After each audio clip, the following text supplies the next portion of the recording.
Queridos amigos, ¿cómo están? Qué bueno poder estar juntos otra vez, concentrándonos en la palabra del Señor que tiene para decirnos. Y en esta ocasión nos toca, en la continuación que estamos haciendo del estudio del libro del Evangelio de Lucas, nos toca continuar con el capítulo 14 a partir del versículo 15, que se titula o la han titulado Parábola de la Gran Cena.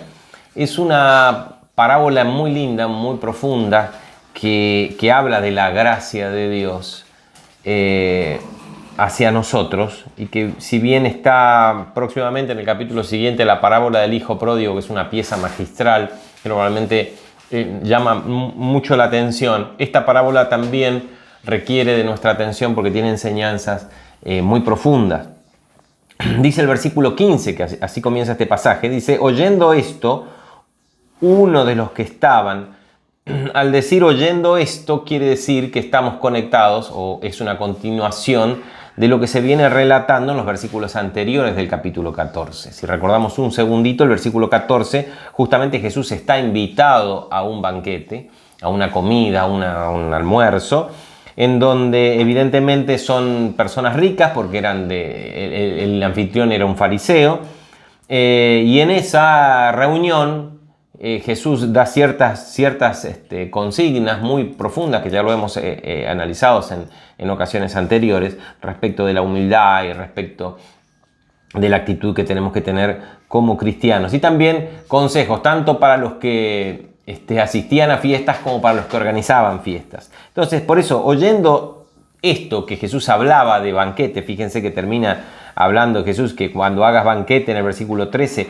llama a los pobres, los mancos, los cojos y los ciegos, y serás bienaventurado, porque ellos no te pueden recompensar, pero te será recompensado en la resurrección de los justos. Jesús hace una referencia a una época futura, se hace referencia a los tiempos finales, cuando las cosas ya se van a resolver directamente en un juicio para todos los seres humanos. Entonces ahí habla de recompensas, porque ahí se van a repartir recompensas según lo que habremos obrado acá respecto de Dios y de Jesús, de su obra. Entonces, en ese contexto dice que oyendo esto, uno de los que estaban sentados a la mesa con él, con Jesús, dijo. Tenemos que tener en cuenta que no eran mesas como las que usamos hoy en día, mesas altas. Normalmente no se utilizaban mesas para una comida normal, se usaban almohadones y se reclinaban, no estaban sentados en sillas. En la casa de ricos sí habían mesas bajas, y había divanes en donde las personas se recostaban más cómodamente, pero básicamente la mesa era una mesa bajita. Entonces estaban sentados a la mesa. Le dijo este hombre que estaba ahí, emocionado: bienaventurado el que coma pan en el reino de los cielos. Como diciendo, qué lindo sería si somos bienaventurados de ser partes de ese grupo de hombres o de personas o de mujeres de renombre que van a participar de la mesa en el reino de Dios. ¿Y a qué hace referencia este judío? ¿Qué tenía en la cabeza este judío para exclamar eso al escuchar las enseñanzas que venía diciendo Jesús? Evidentemente, todos los judíos y los judíos devotos tenían la idea de que la salvación de Dios hacia su pueblo iba a venir, se iba a concretar con la venida del Mesías, y esa salvación estaba representada en un gran banquete. Fíjense, lo podemos ver en el profeta Isaías, capítulo 25, lo habíamos visto creo la última vez, versículo 6, vuelvo a leerlo, dice: y Jehová de los ejércitos hará en este monte, en el monte donde estaba Jerusalén, a todos los pueblos, banquete, fíjense que dice, a todos los pueblos, abre el abanico a todas las naciones. Dice que habrá banquete de manjares suculentos, banquete de vinos refinados, de gruesos tuétanos y vinos purificados. Y destruirá en este monte la cubierta con que están cubiertos todos los pueblos y el velo que envuelve a todas las naciones. Es decir, en ese momento todas las naciones que no conocían a Dios, que tenían un velo, será roto ese velo y podrán verlo a Él, ¿no? Y destruirá a la muerte para siempre. Fíjense que está hablando de los tiempos finales, de los tiempos de la escatología. Y enjugará Jehová el Señor toda lágrima de todos los rostros. Fíjense cómo hace énfasis en todos, todas las naciones, todos los pueblos, toda lágrima, todos los rostros de todas las personas, no solo los del pueblo de Israel. De toda la tierra, porque Jehová lo ha dicho. Y se dirá en aquel día: he aquí, este es nuestro Dios, hemos esperado y nos salvará. Este es Jehová a quien hemos esperado, nos gozaremos y nos alegraremos en su salvación. Es decir, con esta idea en la cabeza profetizada, era una profecía del profeta Isaías, era la esperanza de Israel. Cuando llegara el Mesías iba a ser como si fuera un gran banquete con manjares suculentos, deliciosos, con vinos refinados, donde todos iban a ser bendecidos, todos iban a poder participar y regocijarse ¿en qué? En la salvación. Entonces tenemos que el banquete era el ideal de la salvación. El Salmo 23, en el versículo 19, dice: preparas banquete delante de mí en presencia de mis enemigos. Preparas banquete, es decir, me das regocijo, me das la posibilidad de sentir un refrigerio en medio de los problemas. El banquete es símbolo de la salvación, del regocijo, de la paz que Dios nos da, de la abundancia que Dios nos da. Ahora, fíjense en el mismo Lucas, capítulo 13, verso 26, dice que Jesús, en el capítulo anterior nomás de lo que estamos viendo ahora, Jesús está hablando y diciendo que muchos vendrán y van a decir: delante de ti hemos comido y bebido, de nuestras plazas enseñaste, pero Él os dirá en el día del juicio: os digo que no sé de dónde sois, apártense de mí todos ustedes, hacedores de maldad. Allí será el llanto y el crujir de dientes cuando vean a Abraham, Isaac y Jacob, representantes de todos los patriarcas del pueblo de Israel, y a todos los profetas que vinieron después en el reino de Dios, y ustedes estén excluidos. Les está hablando a los fariseos Jesús en esa ocasión, ¿no? Y les está diciendo: ustedes, por su incredulidad, por más que hayan estado conmigo, hayan escuchado mis enseñanzas, hayan visto los milagros que hice, cuando llegue el día del juicio van a estar los patriarcas, los profetas, y ustedes van a estar incluidos, aunque digan que estuvieron conmigo, porque vendrán del oriente y del occidente, del norte y del sur, y se sentarán a la mesa en el reino de Dios. Fíjense el mismo concepto. Otra vez, vendrán del norte, del sur, de todos los puntos cardinales. Volvemos a lo que decía Isaías: todas las naciones, todos los pueblos vendrán a sentarse a la mesa del reino de Dios. Y he aquí que hay postreros, hay últimos que serán primeros. O sea, los que tendrían que haber estado primeros rechazaron y terminaron últimos. Y primeros que serán postreros. Aquel mismo día llegaron fariseos diciéndole: sal y vete de aquí, porque Herodes te quiere matar. Y él les dijo: vayan y digan esa zorra: he aquí, echo fuera demonios y hago curaciones hoy, mañana, y al tercer día terminó mi obra. Y después que Jesús está hablando de Herodes, dice: Jerusalén, Jerusalén, que matas a los profetas y apedreas a los que te son enviados. ¿Cuántas veces quise juntar? Otra vez nos habla de un lugar, Jerusalén, igual que Isaías 25.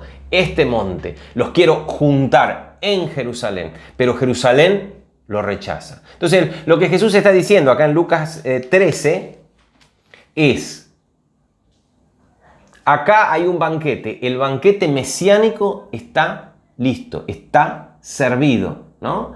Los hijos de Jerusalén están invitados, pero los hijos de Jerusalén los rechazan, aunque algunos pretenden que van a participar, quedan excluidos. ¿Quiénes son los que participan al final del banquete mesiánico? Algunos del pueblo de Israel, pero los que vienen de los 4 puntos cardinales de la tierra, haciendo referencia directamente a la profecía de Isaías 25. Con todo esto en la cabeza, volvemos al texto del versículo 15 del capítulo 14. Oyendo esto, los que estaban sentados a la mesa, uno dijo: bienaventurado el que coma pan en el reino de Dios. Qué lindo va a ser el que pueda participar de ese gran banquete de salvación con el Mesías y con toda la salvación del pueblo de Israel.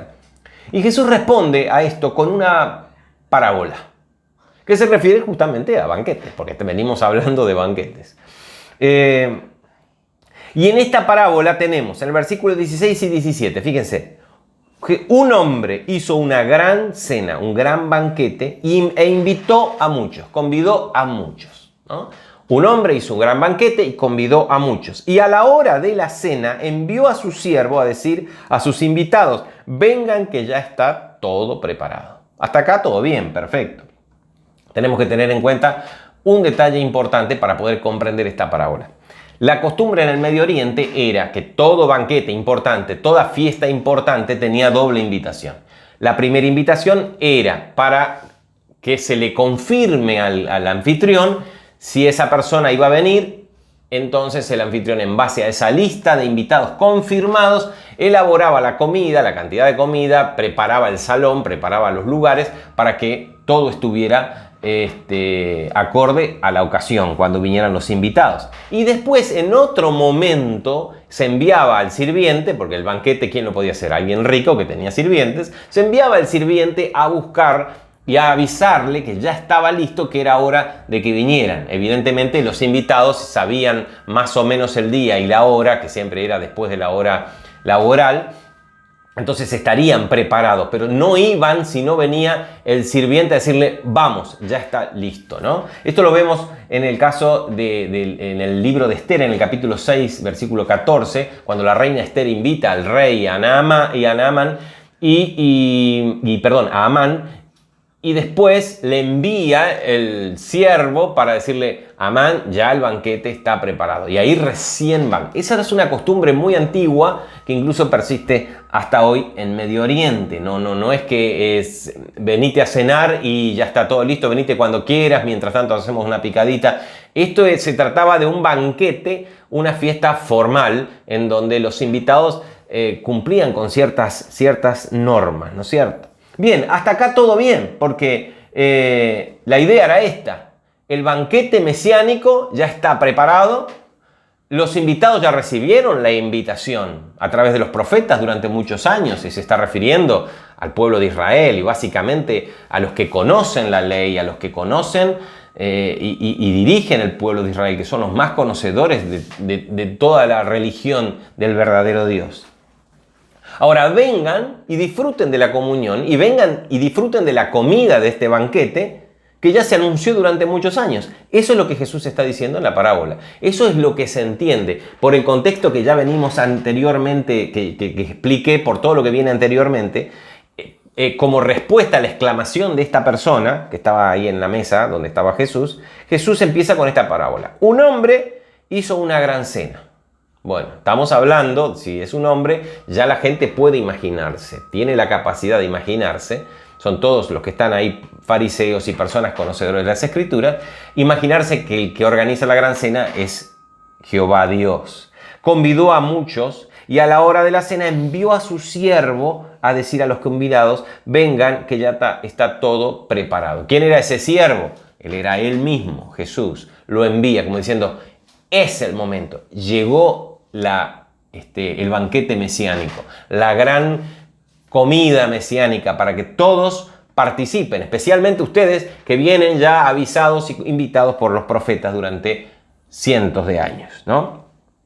Entonces, es como que hasta ahí va todo bien, pero la parábola y la historia toma un rumbo inesperado cuando Jesús comienza lo que está acá en el relatado en el versículo 18 y dice, y todos a una comenzaron a excusarse, poner excusas. Todos a una, es el resumen. Después Jesús nos cuenta qué excusas pusieron, pero Jesús ya directamente no dice que pusieron razones, pusieron excusas. Ya Jesús ya en la parábola ya nos está diciendo qué excusas pusieron. Fíjense, es ridículo y chocante para los que estaban escuchando ahí esta historia, para los que tenían en mente Isaías 25, el significado del banquete, el significado de la preparación de tanto tiempo, el significado de la invitación a través de los profetas y del llamado de Dios a su pueblo durante tantos siglos, el hecho que haya excusas es chocante, porque diciendo, ¿cómo excusas? Si acabábamos de decir, bienaventurado, ¿quién pudiera estar ahí? No, Jesús dice, hay quienes ponen excusas para no ir. Fíjense, el primero dice, como uno de los tantos, el primero dijo, era un experto en comprar propiedades, se ve, dice. El primero dijo, he comprado una hacienda y necesito ir a verla. He comprado un campo y necesito ir a verlo. Te ruego que me excuses. Bueno, para empezar, en Medio Oriente nadie compra un campo si primero no lo vio, ¿no? Porque la tierra no es que, qué sé yo, podemos vivir en algún lugar donde la tierra buena sobre. En Medio Oriente, donde hay que ser muy inteligente y trabajar mucho la tierra, es importante saber los árboles que hay, la altura, el nivel de lluvia, la cantidad de lluvia que cae, el tipo de orografía, de forma del terreno, si hay algún arroyo cerca. Siempre se describía en cada contrato de compra-venta todos los detalles y el comprador, antes de comprar y de cerrar el trato, recorría todo el campo, y decía, esto hasta acá, todos estos árboles son míos, porque todo era valioso en un lugar como es la Palestina, ¿no es cierto? En ese contexto, Jesús lo pone acá como una excusa absolutamente ridícula, porque sabemos que nadie va a comprar un campo si primero no lo vio, ¿cierto? Entonces, por eso Jesús dice, pusieron excusas y le plantea la primera, completamente ridícula, para asombrar a sus oyentes respecto de lo torpe que era esta excusa. Aparte, la cena era a la tarde, a esa hora, después del horario laboral. ¿Qué campo va a ir a ver? ¿No? Bueno, va a viajar, no se viajaba de noche. Entonces, la excusa es por todos lados, más que una excusa, una afrenta hacia el que preparó la cena. Empezamos, entonces ya se empieza a poner de un color serio y la gente empieza ya a escuchar con atención. Viene el segundo, dice, he comprado 5 yuntas de bueyes, 5, y voy a probarlos, te ruego que me excuses. Otra vez, va a probar la yunta de bueyes a esa hora de la tarde, ya anocheciendo. Pero para empezar, en el Medio Oriente, para comprar una yunta de bueyes, había que probarlos antes, porque era una herramienta de trabajo. Es como que yo digo, voy a comprar un auto usado y me voy de noche a ver si me abre la agencia para ver qué compré. Porque supongamos que yo lo compré por teléfono, ya lo compré al auto y es usado y quiero ver si anda.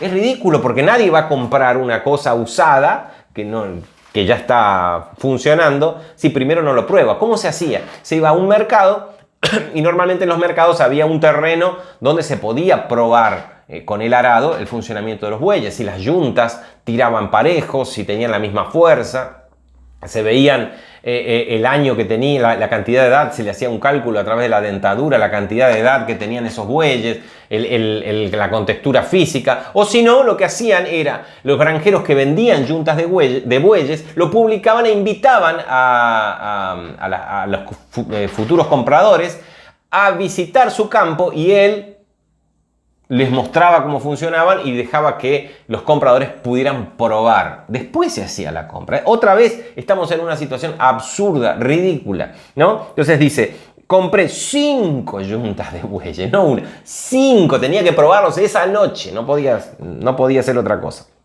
Bien, y el tercero dice, fíjense, pero todos dicen, hice esto, ahora porque hice esto necesito hacer tal cosa, ruego que me excuse. El tercero ni siquiera le ruega que le excuses. Dice, mirá, acabo de casarme y por tanto no puedo ir. Directamente. Ni siquiera ya era una afrenta completa, ¿no? Un novio muy apasionado. Acabo de casarme. Si se acababa de casar, era notorio, porque una boda en un pueblo, como era en esa época, era notorio para todos, ¿no? Y duraban, no como una noche, sino que duraban días y hasta semanas una boda, depende del nivel económico de la persona y nivel social. Así que una boda, evidentemente no se organizaba una fiesta como la que organizó este hombre, no se organizaba cerca de una boda para no arruinarle la boda a la persona, para no hacer una competencia. Siempre había distancia, se sabía, ¿no? Entonces, si él se casó con anterioridad, supongamos que se casó con anterioridad, él sabía que no iba a poder asistir. Entonces, ¿por qué aceptó la invitación al principio? ¿Por qué le hizo a este hombre tenerlo en su lista? ¿No? Evidentemente Jesús está poniendo excusas absurdas para afrentar, de alguna manera hacerle pasar vergüenza al organizador del banquete. Imagínense los que escuchan esta historia, cómo quedan realmente asombrados de qué querrá decir Jesús, ¿no es cierto? Porque, ¿cómo? Un banquete, si estamos hablando del banquete que va a dar Jehová, que se refiere a Isaías en el capítulo 25, ¿quién va a poner semejantes excusas estúpidas para no participar, ¿no? Acá, lo que pasaba era que el reino y el banquete había llegado en la persona de Jesús. Él era el pan de vida, Él era el agua, Él era todo lo que se necesita. Pero el problema es que Jesús no encajaba en la mente religiosa de los fariseos. Ellos tenían la idea de que el Mesías iba a ser un líder político y que, por supuesto, iba a estar con ellos, ¿no? No con el pobrerío, con los pecadores, como Jesús comía con los pecadores, que era una cosa indigna del Mesías. Jesús no cuadraba dentro del esquema que ellos tenían en su cabeza de lo que el Mesías tenía que ser o hacer. Ni siquiera cumple a rajatabla el Shabbat, el sábado. Sana un día sábado, ¿no? Entonces, había cosas, Jesús no se sujetaba a su autoridad. ¿Cómo puede ser? El Mesías tiene que estar con nosotros. ¿De dónde va a estar? ¿Con quién va a estar el Mesías si nosotros somos los invitados, los? Eso es lo que Jesús está queriendo reflejar, ¿no? Y rechazaban a Jesús también. Ya como Jesús le demostró que tenía poder de Dios, le demostró que tenía sabiduría, los dejó en ridículo muchas veces, le mostró hasta la resurrección, pudieron observar fariseos la resurrección de Lázaro. No había que darle, ponían excusas cada vez más ridículas, así como Jesús está tratando de ilustrar acá, ¿no? Y para terminar esta partecita, porque continúa y la vamos a continuar la próxima vez, quiero leerles esto, que escribe una persona llamada Manson. Dice: Dios da el reino, pero aceptar el regalo de Dios significa rechazar muchas otras cosas. El reino de Dios ofrece los regalos más increíbles. ¿Se acuerdan? Comidas suculentas, vinos refinados. Pero requiere una lealtad exclusiva y una devoción completa, una completa entrega. El gran banquete es un banquete, no un reparto de porciones gratuitas. Ojo, porque también nosotros queremos las bendiciones de Dios, pero no queremos participar y acomodarnos al banquete porque no queremos dejar nuestras cositas. Las cositas que nosotros hemos hecho, por tanto tenemos que hacer aquello y por tanto te ruego que me excuses. Pero bendecime, mandame un paquetito de la carne o de lo que sea, que yo después lo como, no te preocupes. No, así no funcionan las cosas, ¿no? Es un gran banquete, pero es un banquete, no un reparto de porciones gratuitas. Los que quieran disfrutarlo deben asistir, participar en la mesa del rey. No pueden esperar que alguien haga un paquete y les envíe su porción porque están ocupados en otras cosas. Qué interesante, ¿no? ¿Quieren que lo lea de nuevo? Lo leo de nuevo. Dice: Dios da el reino, pero aceptar el regalo de Dios significa rechazar muchas otras cosas. El reino de Dios ofrece los regalos más increíbles, pero requiere una lealtad exclusiva y una entrega completa. El gran banquete es un banquete, no un reparto de porciones gratuitas. Los que quieran disfrutarlo deben asistir. No pueden esperar que alguien haga un paquete y le envíe su porción porque están ocupados con otras cosas. Para terminar, pensemos en nosotros mismos. ¿No estamos poniendo excusas, a veces estúpidas y ridículas, para no asistir al banquete de Dios? Qué complicado, ¿no? Porque queremos las bendiciones de Dios y están ahí esperándonos. Simplemente nosotros estamos ocupados en nuestras propias cosas. Que el Señor nos traiga luz para que podamos cambiar y participar de las grandes cosas que Dios tiene para nosotros. Nos vemos la próxima. Continuaremos.